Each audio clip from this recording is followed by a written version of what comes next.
Welcome to the Friday Shoot-Around, your K-State basketball show. Presented by Booth Creek Wagyu. Now let's go to the Flint Hills, home of GPC's Hidden Studio. Here's your host, Ryan Gilbert. I am not Ryan Gilbert, and this is not the Hidden Studio. This is the Cats and Dogs Studio.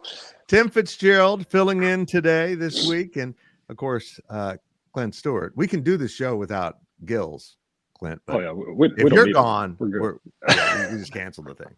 He's so replaceable. Replaceable. Kansas State coming off a tough loss at Iowa State, a game kind of filled with a little bit of controversy.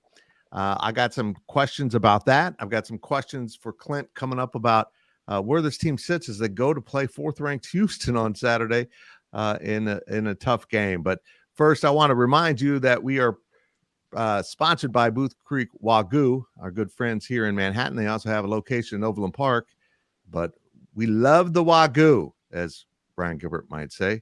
Here's a little something from them. From the tailgate to the back deck, remember to elevate your grilling this season with our friends from Booth Creek Wagyu. Their ranch is located just north of Manhattan and proudly raises authentic Wagyu beef from farm to table. Visit their retail locations in Manhattan and Overland Park or online at boothcreekwagyu.com. Clint, that's an AI voice, and it, of all the things it struggled with, it could not get Overland Park. I don't know. Midwesterners we don't say land, we don't say lind. We just kind of Overland. You know, it's all kind of like one thing. It's all one, yeah. I'll tell you what, though, I like the digital advertisements there. That's a good. Yeah, good that AI voices now are getting freaky. I mean, that sounds like a legitimate voiceover talent. I feel sorry for voiceover talents. I also I don't feel sorry for him, but Kansas State suffers a setback at Iowa State in a really interesting game. Clint, they end up losing by 11. They started so dreadfully, trailed 12 at half. It was, it turns out there's a Spygate element to this game that was interesting. But let's stick with the game right now. K-State came out and played scared. They just didn't look comfortable in that first half. What did you see from them in that?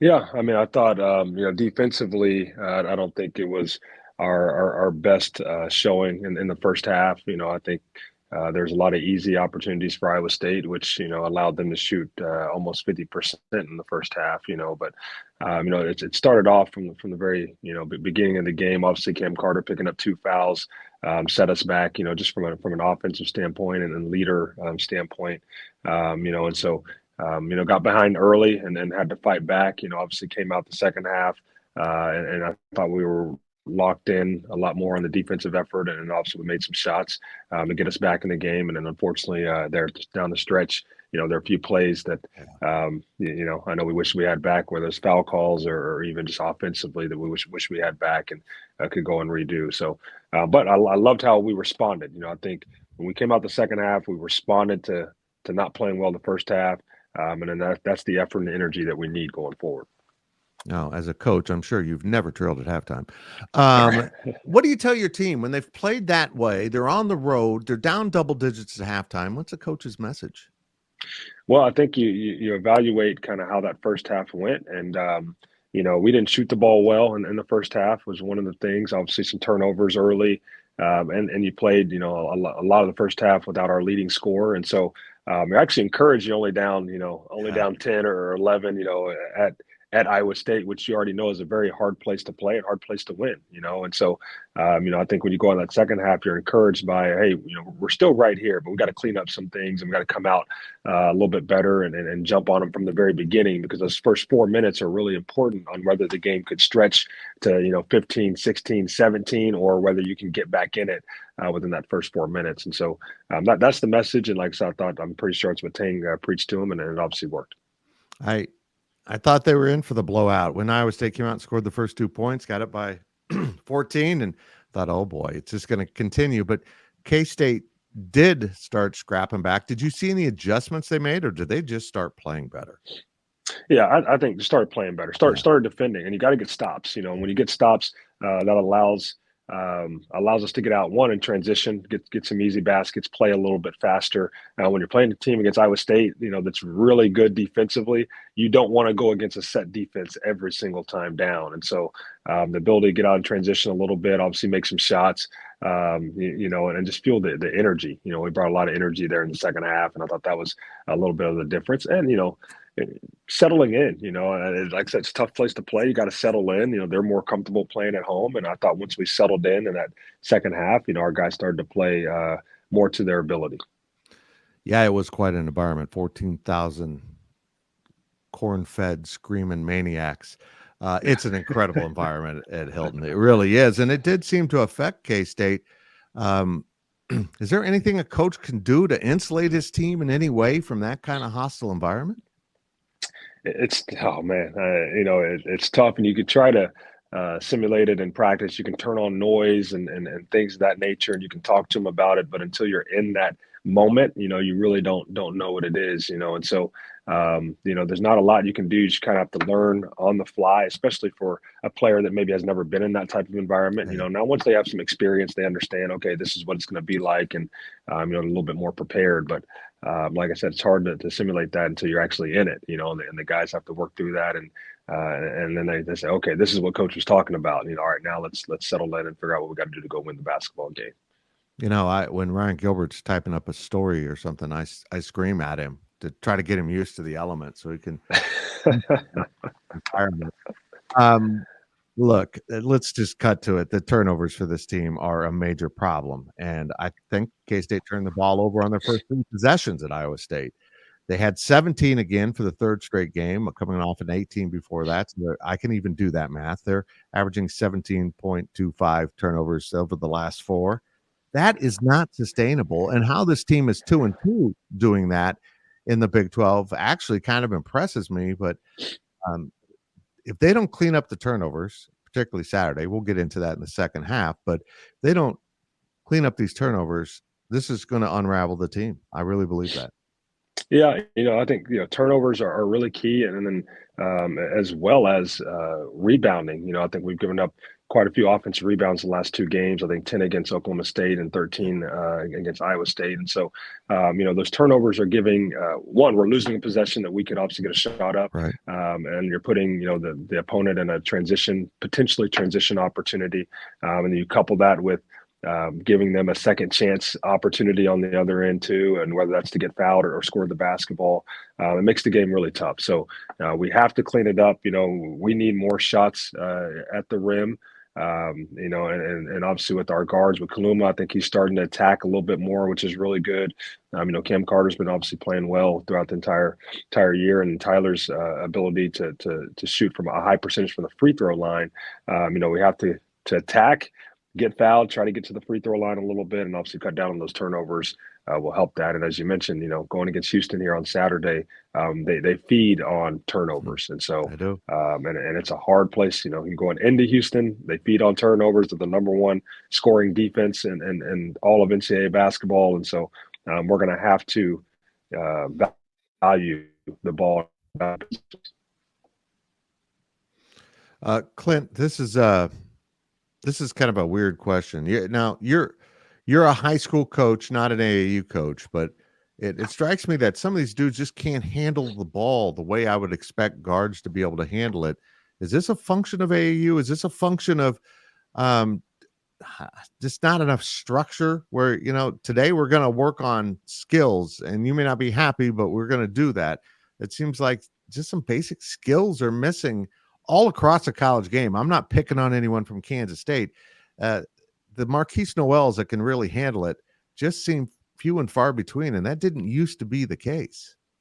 Well, yeah, I think it's a little bit of a function of kind of the change in the basketball culture, right? Where a lot of things are for the media, for the cameras, right, for the highlights, so to speak, and those basic fundamentals. I think kids nowadays, a lot of times they they just get bored with them, and you're trying to preach like, no, we need to work on, simple ball handling that, yes, I know it seems like it's nothing, but the repetition and getting those drills are really important for long-term development, and so I'm even working, now with my kids, and my son who's 5 and my daughter who's 11. And in every practice, we start with ball handling, and I'm like, Good. hey, we got 10, 15 minutes, no doubt, of ball handling, sometimes even more, because, it's a skill that I think for kids that they start to say, okay, I can dribble right, I can dribble left, I can cross over, which is good when no one's on you. But what happens when someone's on you and you haven't done it enough, to really be able to control the basketball and to be able to make a move and get around people. And so, it's something that, like I said, kids think, hey, I can do it, but then when they get out there and it's crunch time or the pressure's on, it's a little bit different, in the game, and they just need more reps doing it, and really be confident and understand that sometimes those reps and it seems like, oh, this is boring, this is not, it's very useful. Even the best players in the world, you watch Steph Curry, when he warms up, the first thing he does, he gets 2 basketballs and he's literally doing 2 basketball drills that, some kids would say, oh, this is simple, I can do this all day. Well, if Steph Curry's doing it before a game, I guarantee everyone else in the world should be doing it a little bit more often as well. Yeah, sometimes the things you need to work on the most are the most boring. Right. And this team does struggle with just some basic ball handling.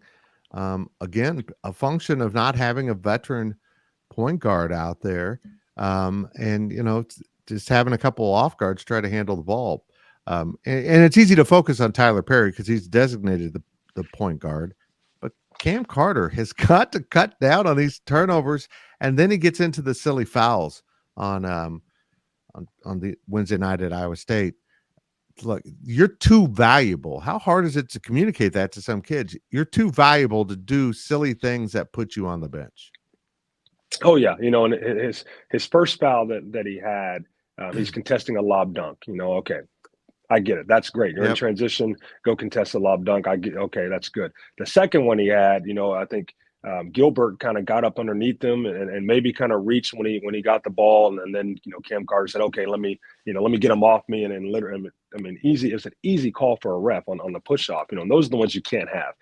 You can't allow the defensive player to kind of get underneath you or kind of get in your head, and then where you think you have to retaliate a little bit, and get just a cheap foul. And same thing with his third foul. He's in transition, and I think Gilbert for Iowa State was literally standing on the block like the Statue of Liberty for 3 or 4 seconds before Cam Carter, ran him over for a charge, and then those, like, you can't have those. There's opportunities for him to stop and shoot the floater, or even penetration and kick, and he has to be careful and aware of those potential or those opportunities within the basketball game, and like what's smart and what's not. And we need him on the floor. We need him to score the basketball, and we can't allow him to get in those type of situations where he puts himself where, hey, coach has to put him on. We have to put you on the bench, because you're in foul trouble now. And so, he's a too valuable player for us to not have him on the floor. And so he has to be more conscious of, making sure that he's doing the right things that doesn't put him in a situation that compromises the team. Iowa State's Gilbert, like our own Gilbert, gets into your head. And you start listing off these fouls by him. His last foul, I believe it was, or second to last foul, he just got, he got rattled by him and just kind of gave him a forearm shiver again. He had a lot of fouls that could be avoided now that we talk about it. And dude, the team needs you on the court, because when you're on the court, they were pretty good. They hung out with Iowa State. When he wasn't, they were in trouble. Yeah. And like I said, you have to know going into a game like that against Iowa State on their home floor, the player that Gilbert is for Iowa State, and what he can do defensively, and he's going to try to get, like, going into the game, all right, I'm sure the coaches told him, hey, he's going to get underneath you, he's going to try to get in your head, try to get in your, like, you got to know going in, okay, I have to make sure that I am locked in to the game plan, locked in, not doing something silly, because that's what they want me to do, right? And so just got to play smarter. For Cam Carter, has to play smarter, so he stays on the floor and obviously gives us the best opportunity to go win. Absolutely. Tyler Perry hit back-to-back three-pointers, and it fueled a surge for K-State in that second half, in which they closed the gap. They never got ahead, which was kind of interesting. It's funny how a tie turns into a barrier at times. When you've been coming back Right. I can't get there. They kept hitting that barrier. Couldn't get over it. Credit to Iowa State on that. But again, watching him hit those shots, and this is a kid who hit a lot of shots at his prior destination, his prior home. And it just hits me that if he ever does settle in this season, which the season's running out, but if he does settle in, this K-State team could be really good because you could just see the whole team like, Tyler hit a shot, Tyler hit the shot. And then everything just kind of fell in place for a period until they stopped hitting the shots. Yeah, and Tyler's obviously a big key to our offense and to our team. Obviously making shots. I think he's also distributing the basketball. And in the last 2 games, he's gotten five assists a game. But we need him scoring as well. And we need him, not only creating for others or creating for himself and getting to the free throw line. We're going to need him making some outside shots. He doesn't get a lot of clean looks. I think a lot of them are highly contested, and some of them, he probably has to force up, or he does force up. So I think we got to figure out a way to just get him some more clean looks, and hopefully he settles in to that. But you also got to know, like I said, this is part of the transition for him. Coming from a team at North Texas that played one of the slowest paced offenses in the league, and kind of methodical, and then coming to K-State, and I'm sure Coach Perry and Coach Tang are telling him, as Coach Tang has mentioned, I believe he's the best shooter in America, right? So he's pumping the confidence in him, which is really good. But it's also saying, hey, we want you shooting, and coming at a different pace in the game of the shots that he's getting and how he's getting them is a lot different than what he was getting last year. I think there's some shots where he's like, okay, they want me shooting it, I just got to shoot it, and it's not, I'm shooting it because, I'm open, or I'm shooting it because this is a great shot, and so he has to balance some of that, I think, throughout the rest of the season. And hopefully that'll help his percentages also go up as he just kind of balances which shots are good and where he's getting them at, and how we can help, get him open and more opportunities in shooting the basketball. Yeah. If they get him to settle in, it could take this team to a different gear. It's an amazing thing, Coach. When your team shoots it well, you're pretty smart. And when they don't, you got to work awfully hard to keep them in it. And Jerome Tang at times has had to work awfully hard. That's it for the first half of this week's Shoot Around. No Ryan Gilbert this week. I'm Fitz. I'm sitting in for him. We'll be right back with Clint Stewart and more of his insights on Kansas State basketball. K-State is in Houston. They're ready to play the Cougars on Saturday morning, a late night game Wednesday night in Ames, followed by an 11 a.m. game in Houston. We'll test this team, but Houston themselves, the Cougars, will test the Wildcats plenty. We'll get into that. And, of course, we'll talk about Spygate a little bit. Was Iowa State spying on K-State huddles, and what's that even mean? We'll be right back. We'll be right back after these messages from our sponsors. Welcome back to the show. Let's head back to the studio. From the tailgate to the back deck, remember to elevate your grilling this season with our friends from Booth Creek Wagyu. Their ranch is located just north of Manhattan and proudly raises authentic Wagyu beef from farm to table. Visit their retail locations in Manhattan and Overland Park or online at boothcreekwagyu.com.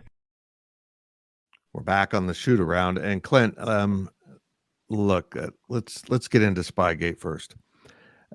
Kansas State, none of us could figure out what Jerome Tang was so upset about, because I honestly had never seen him that kind of worked up over something off the court, and I really hadn't seen him that worked up at officials before. He was so mad he went down to Otts, the Iowa State coach, and kind of talked to him, but yelled at him a little bit, I think. But it turned out they think they caught Iowa State spying on their huddles and communicating information to the bench via text. I'm not sure how they, determine that. I'm not sure. They knew where they thought the guys were doing it from, but I'm just going to be blunt. Is this even possible? Those huddles, what can you learn from that? I don't even understand. I mean, everyone sends a manager out to see who the next 5 players are going to be on the floor for the opposing team. That's a given. But having a high angle looking down into a huddle, can you really see anything? And is there much that useful out of it? Yeah, it's an interesting, interesting thing kind of going on there. When you come to the huddle, and as a coach, a lot of the conversation is obviously, what are you currently doing? or what just maybe have happened in the last few possessions of the game.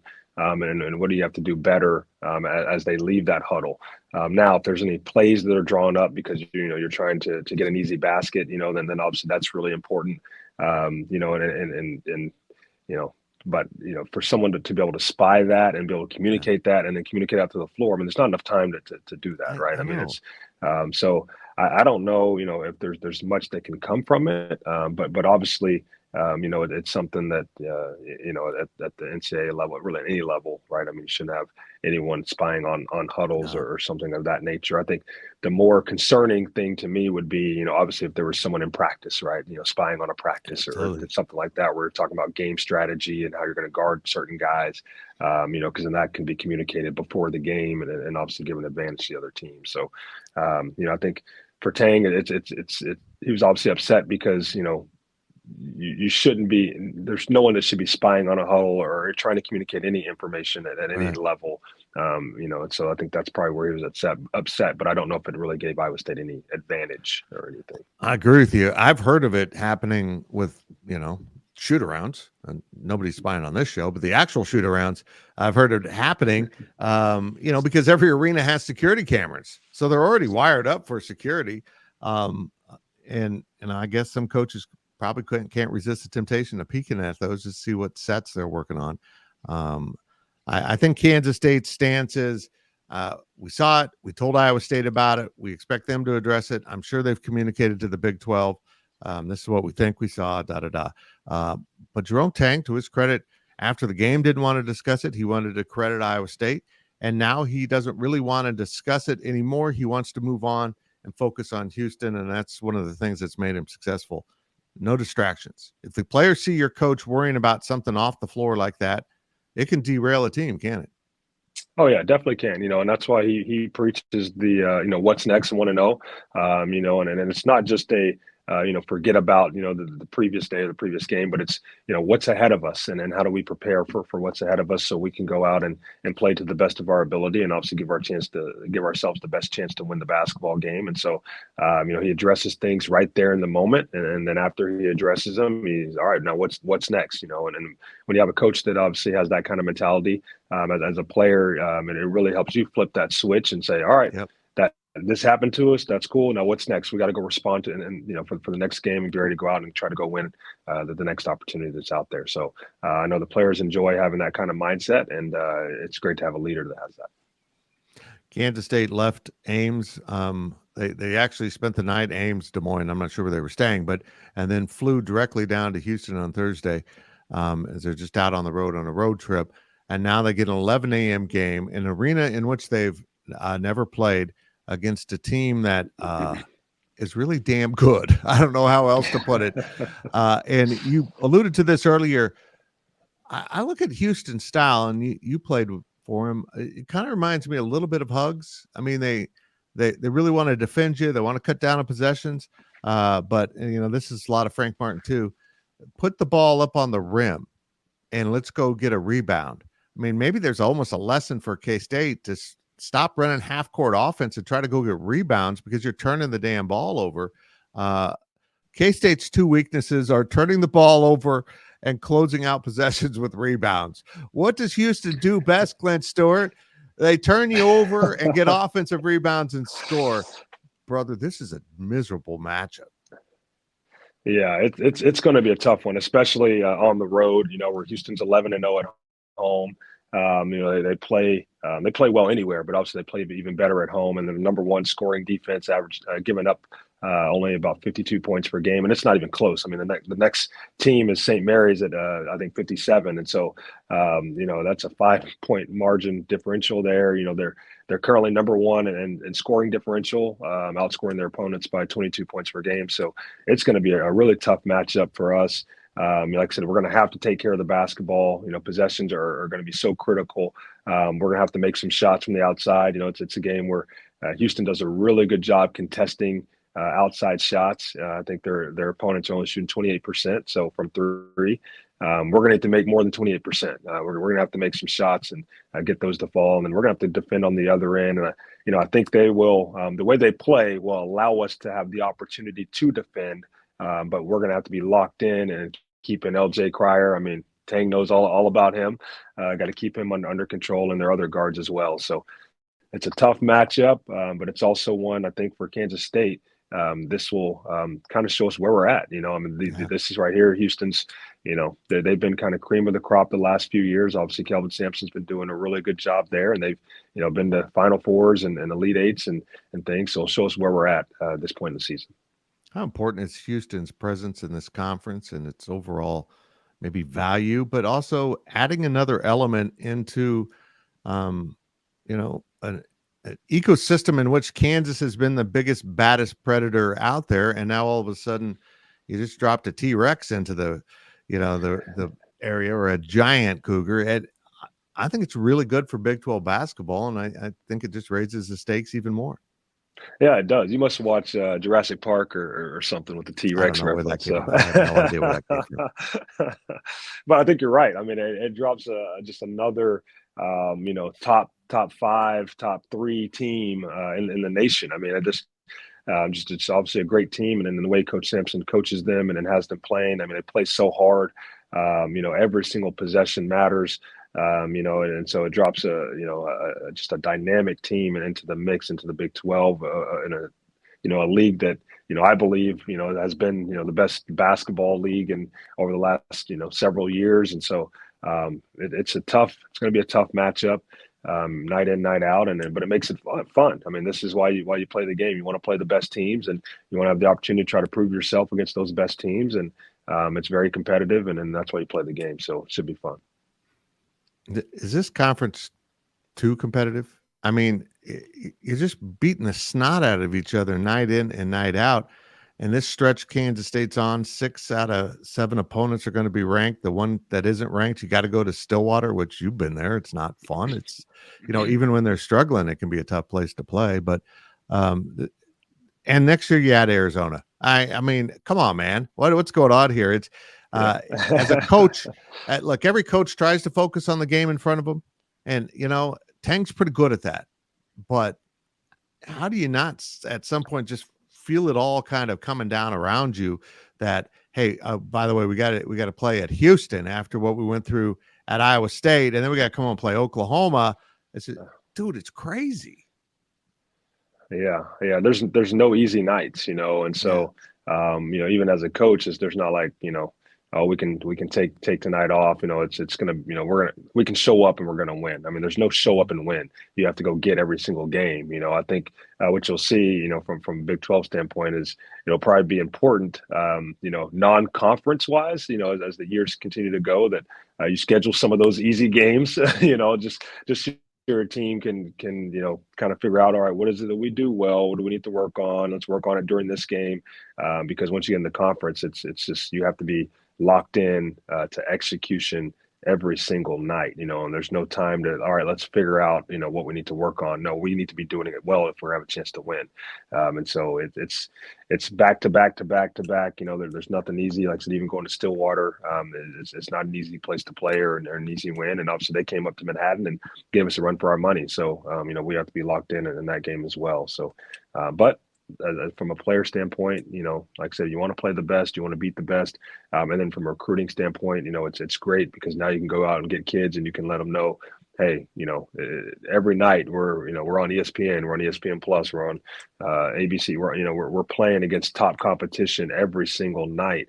And so you want the highlights, go get the highlights against top competition every single night.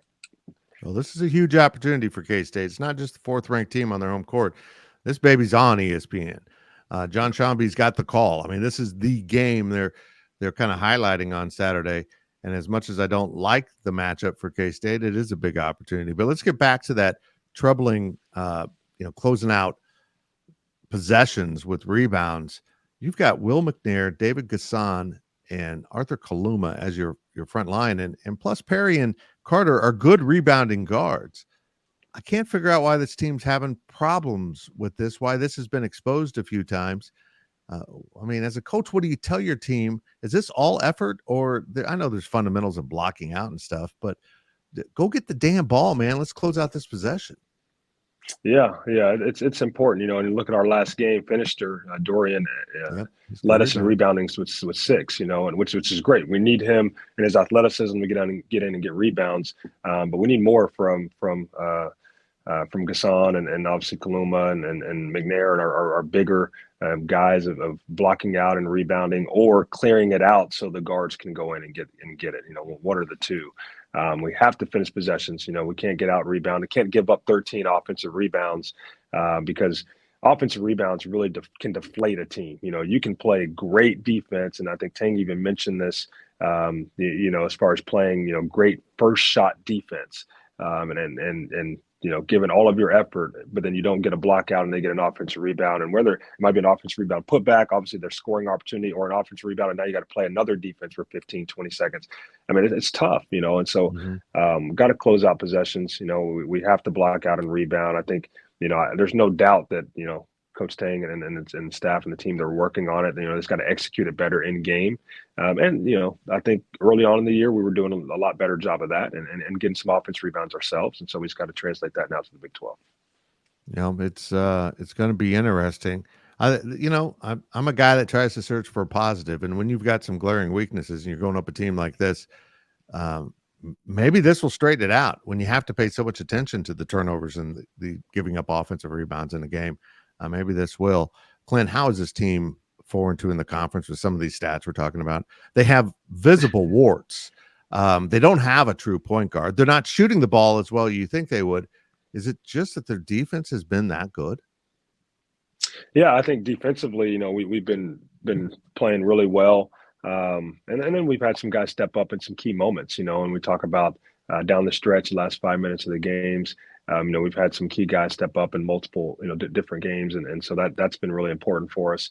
But finding a way, I think a big part of the game is the confidence you have in yourself, confidence you have in your teammates, and the belief that you can go win the basketball game, no matter what the score is, no matter how much time's left in the game. And obviously Coach Tang instills that in all the guys. And so there's a tremendous amount of belief that the guys have. And when you have guys that have belief and play with confidence, it tends to raise their level of play, and so I think we've seen some of that in certain moments, especially towards the end of basketball games and in overtime. And one reason why, Tang is 10-0 in overtime, I mean, the confidence our guys play with it, and that, in those situations, I think is really important. But as we know, things can change overnight, and so we just have to be careful because, when you're playing with fire and you see some of the weaknesses that we know we have to clean up when it comes to turnovers, it comes to offensive rebounding,